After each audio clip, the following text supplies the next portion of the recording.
Okay.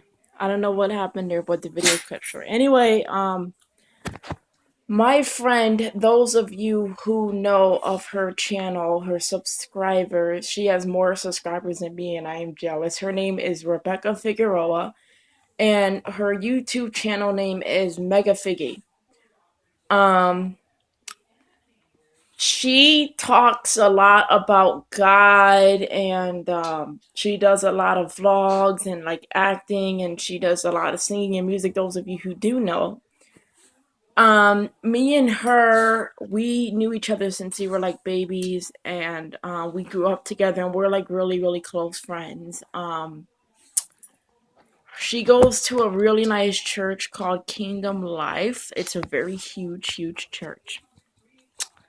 Um, Yeah, so I figured that I talk about what I do. I'm not really doing anything right now, but most of the time, once in a while, I read my Bible down here and I write notes, commandments, and verses in the book, and stuff like that. And I'm here personally to talk about my life and my origin story and basically what I went through and how I became this person today. Now, I may look like I'm a very calm and a happy, funny person. I am a funny person, but there's a lot of sides of me that have a lot of anger and frustration. Back then, when I was just a little girl, I've had a lot of people make fun of me, tease me, and judge me because of the disabilities that I had, special needs.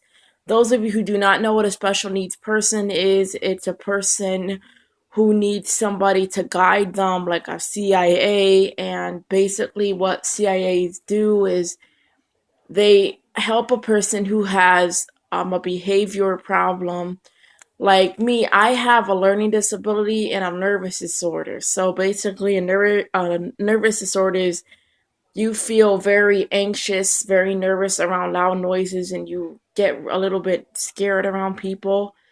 Um, and I also have a learning problem where if somebody tells me something, it goes through one ear and out the other. So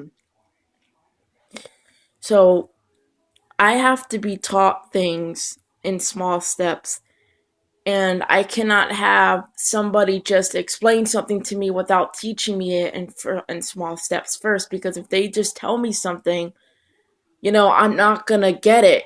And it's hard to explain, but it's like in reality, I understand what they're saying, but when I try to do it, it doesn't come out right. And that's part of my problem. I don't know how, but it's like something in my brain that it's a chemical that I'm not able to just do something. Like I have to have somebody do it, like, help me do it, like show me first.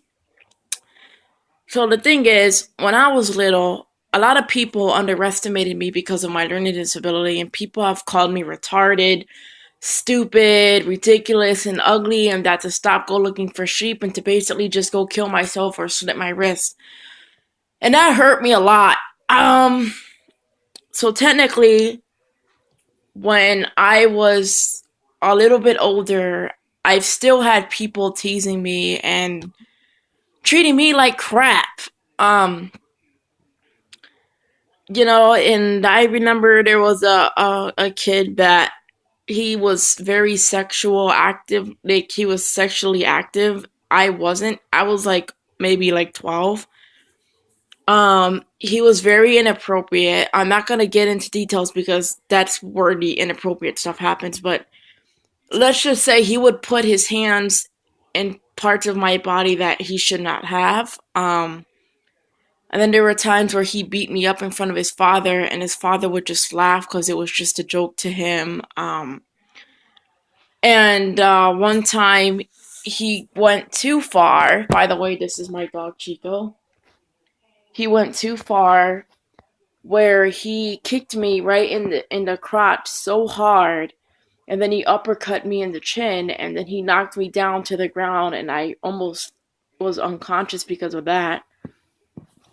And I finally had the courage and the guts to cry out for help. Because most of the time when he would beat me up, it was when my family wasn't around, and that's why I didn't like going over his house because of the things that he would do. Um, he would say things like, "Oh, we can't play with our toy cars until we have, sex stuff like that." And if I didn't listen to what he said, he would beat me up. So, Chico, get up. So basically, there was a it was a day when we were having a Halloween party at my house, and so basically, when we had a Halloween party, he took me behind our pool, and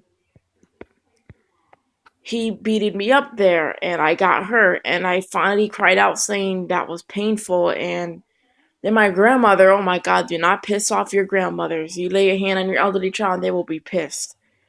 So basically, she got beyond pissed off, and I never seen her so angry in my life. And she was like, "You get away from my granddaughter! You don't touch her! You don't touch her!" And he was like, like he was like really scared and shocked. And after I told on him, he started threatening me in front of my family, but my mother wouldn't know. And I tried to tell her, but she didn't believe me. She's like, "Oh, well, he's probably just kidding," but he wasn't. Then when I hit the age of 13, that's when the anger issues started. I was very aggressive in middle school. This was in Worcester. I every time, like, basically when you go through crap like that when you're a kid, you grow up not being able to trust anybody, and then that's when you got people saying, "Oh, you got trust issues," when they don't really know what's going on. So technically,